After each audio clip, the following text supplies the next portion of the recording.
Bien-aimés dans le Seigneur, bonjour.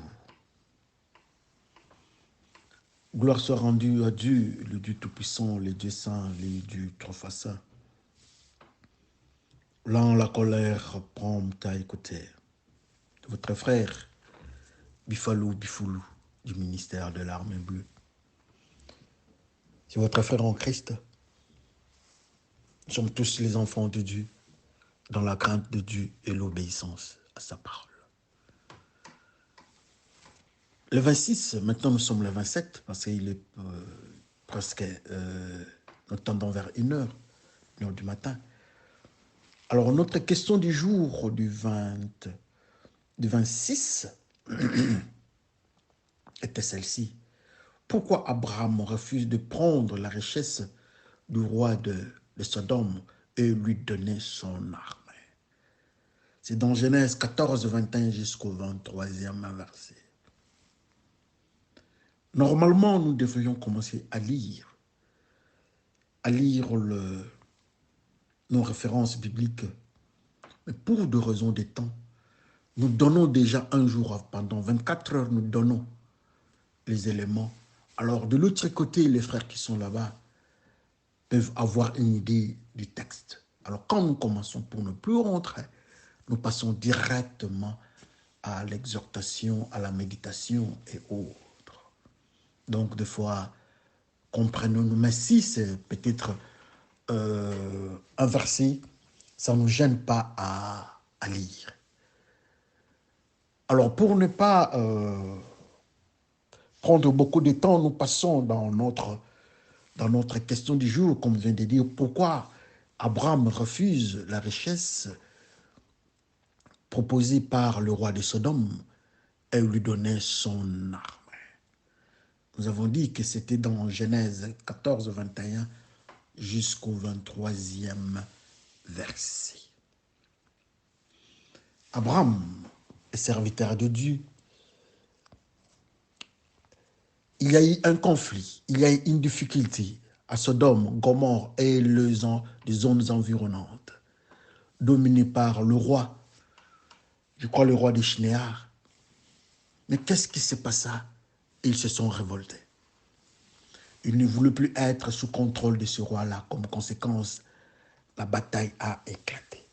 Malheureusement pour ceux de Sodome et Gomorrhe et autres, ils n'ont pas su tenir face à leur maître. Comme conséquence, il y a eu des difficultés. Ils ont perdu la guerre, la bataille. Alors le roi des Shinéars a pris contrôle. Je m'excuse.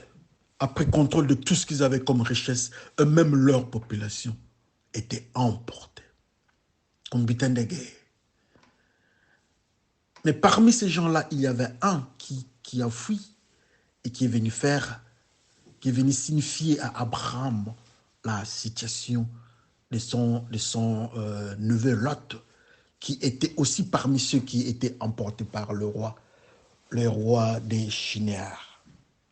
Malheureusement, et les femmes, et les enfants, et tout ce qu'ils avaient été emportés.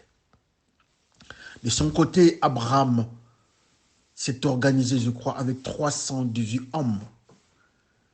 Ils sont partis à la rescousse de Lot et autres. Et c'est ce qui était fait. Ils ont récupéré Lot et le roi des Shinéars était battu. Mais dans les contacts, quand le roi de Sodome a vu cela, il s'est intéressé à Abraham. À ce temps-là, il s'appelait Abraham. Il s'est intéressé à ces éléments-là. Il a proposé quelque chose. Il dit, tu peux prendre les richesses que nous avons et tu me donnes ton armée ou bien tes hommes. Malheureusement pour lui, sa demande était rejetée par Abraham. Il a dit non, je ne prends pas tes histoires. Sinon tu vas aller dire aux gens que j'ai enrichi Abraham. Et c'était fait. Il a refusé. Mais le droit était seulement de donner. C'était ses serviteurs qui avaient droit au butin. Et c'est ce qui était fait. Mais Abraham lui-même n'a pas touché à quelque chose. En fait, c'est ça l'histoire. Mais quand nous parlons de méditation, une étude, nous voulons aller au-delà de ce que la Bible nous présente apparemment. Entrer entre les lignes, aller au-delà dans le monde spirituel et nous pouvons découvrir une autre dimension de l'enseignement. C'est ce que nous allons faire. Abraham refusa la proposition et il garde son armée et la richesse de ceux de Sodome reste aussi chez eux. Si nous pouvons lire dans notre méditation, il y a des éléments que nous pouvons nous focaliser, entre autres, l'armée d'Abraham, la richesse de ceux de Sodome et Gomorrhe. Qu'est-ce qui se passe en fait dans la richesse d'Abraham? La Bible nous dit qu'Abraham était quelqu'un qui craignait Dieu. La preuve même, il y a eu les serviteurs, les sacrificateurs, Melchisedec qui était venu à l'encontre d'Abraham. Il l'a béni. Il est venu avec le vin et le pain. Il a donné à Abraham. En retour, Abraham lui a donné la dîme dans le 1/10 de ce qu'il avait. Abraham était quelqu'un qui était rempli, qui était un serviteur de Dieu. Quand il refuse ces éléments-là de Sodome et Gomorrhe, lui, il avait aussi sa richesse. Il avait une armée. Il avait un élément spirituel qui le caractérisait. C'est la présence de Melchisedec ou la présence de l'armée de Dieu qui l'entourait assurément. Parce que Melchisedec est l'autre nom de Jésus-Christ. C'est Dieu lui-même. La Bible nous dit. Melchisedec qui est le roi de Salem, qui n'a ni père, ni mère, ni début, ni fin. Assurément, c'est Dieu lui-même, c'est Jésus-Christ. Mais voilà, cet homme-là est à côté d'Abraham. Quand il affrontait ces gens-là, assurément, l'armée de l'Éternel était avec lui. Ces 318 hommes, je ne crois pas qu'ils pouvaient tenir facilement à cette armée-là aguerrie des rois de Shinéar. La caractéristique de l'armée d'Abraham était spirituelle. C'était une armée sous contrôle de Dieu parce que l'homme de Dieu, Melchisedec, était à leur côté. Les anges de Dieu étaient autour d'Abraham et ils ont gagné. Donc l'armée d'Abraham n'était pas une armée seulement humaine, mais c'était une armée avec soubassement ou bien avec encadrement spirituel de serviteurs ou bien des anges de Dieu. Je peux donner plusieurs exemples. Comme l'homme de Dieu est venu au-devant de Josué, il dit, tu es le leur, mais tu es notre. Il dit, ni votre, ni le leur. Je suis le chef de l'armée de l'Éternel. Et il a donné les éléments, la conduite à suivre. Et il y a plus que ça encore. Souvenez-vous encore avec, je crois, l'histoire d'Élisée. Il a demandé à ce que Dieu ouvre les yeux de son serviteur.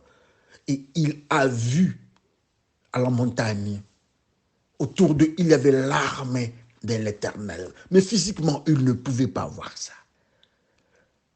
Donc, dans l'autre côté de ces serviteurs de Dieu, son armée n'était pas une armée, s'il faut utiliser le terme, n'était pas une armée normale. C'était une armée spirituellement blindée avec la présence de Melchisedec à leur côté.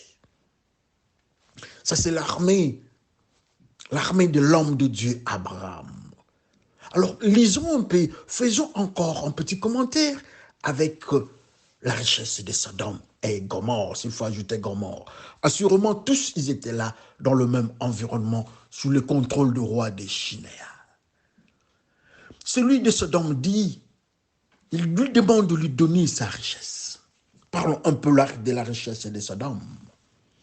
Sodome était spirituellement un environnement sous contrôle du roi de Shinéar. Or, Shinéar dans le monde spirituel, au-dessus, dans le monde spirituel, il y avait la méchanceté. Si vous voulez avoir des précisions, Allez dans Zacharie, je crois, 5, si je ne me trompe pas. On parle de la femme de la méchanceté qu'on avait mis à l'espace au-dessus des chinéards. Cette femme-là qui représentait la méchanceté avait le contrôle des chinéards. Et la Bible nous dit que c'était un peuple méchant. Oui, c'est vrai, c'était un peuple méchant parce que ce peuple était sous contrôle de la femme qui représentait la méchanceté. C'est un peuple qui aimait les péchés. Et vous connaissez l'histoire de Sodome et Gomorrhe encore plus loin. Quand les anges sont venus pour récupérer Lot, avec la destruction de Sodome, le peuple est venu pour être en contact, pour coucher avec les hommes de Dieu, dont les anges de Dieu. Vous connaissez la suite. C'était un peuple rebelle, un peuple impur, un peuple méchant, un peuple pécheur. Alors leur richesse spirituellement était une richesse impure. Ils étaient riches dans les histoires du diable. Leur richesse était contrôlée par la méchanceté. Alors maintenant, le roi là, qui était sous contrôle de la méchanceté, vient, il propose à Abraham, il dit, prends ce que j'ai, prends ma richesse et donne-moi ton armée. Et Abraham répondit, il dit, je ne toucherai à rien à tes histoires, je ne toucherai pas, je ne prendrai rien. Pour que tu dises que tu as enrichi Abraham le serviteur de Dieu. Si je peux encore aller très loin, je m'excuse. Dans les entrelignes de la phrase d'Abraham, il voulait dire ça. Oh bien, il avait dit ça indirectement. Tu veux me donner ta richesse de la méchanceté, de ta culture de la méchanceté, pour que je prenne ça. Après, tu vas dire aux païens que cet homme-là qui est le serviteur de Dieu, je lui ai donné nos histoires des païens. Je l'ai enrichi avec nos histoires, cultures et nos idoles et autres formules. Alors, il est encore serviteur de Dieu. Est-ce que celui-là est un homme de Dieu quand il accepte nos histoires? C'est ce qu'Abraham a refusé. Je ne prends pas tes histoires. Sinon, tu vas dire aux autres que non, tu m'as donné ta richesse de pécheur, tu m'as donné ta culture, j'ai accepté ta culture de péché, mais je reste l'homme de Dieu, je reste avec ce que j'ai, avec mon armée, et c'est l'Éternel qui bénit. Et la Bible nous dit, quand il a résisté face à la demande de cet homme, le roi de son homme, Dieu a dit, tu es mon serviteur, je te bénirai. C'est ça, en fait, l'environnement de cette situation-là.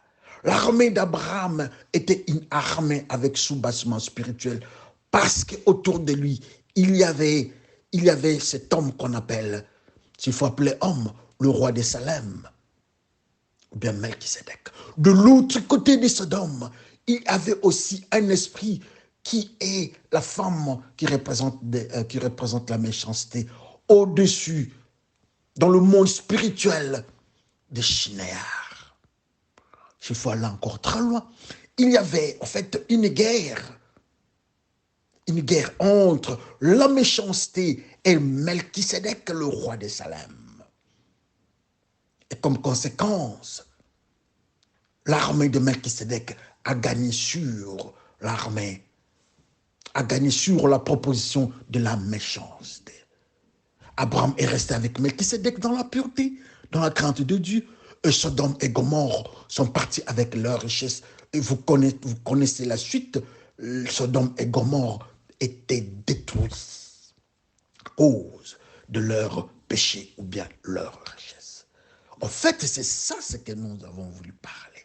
C'est ça l'environnement des péchés qui vient être proposé à Abraham. Mais Abraham a refusé. Il est resté avec les armes spirituelles. Il est resté à sa position de la crainte de Dieu. Et les armes spirituelles ont pris le dessus sur le péché ou la culture de péché de Sodome et Gomorrhe.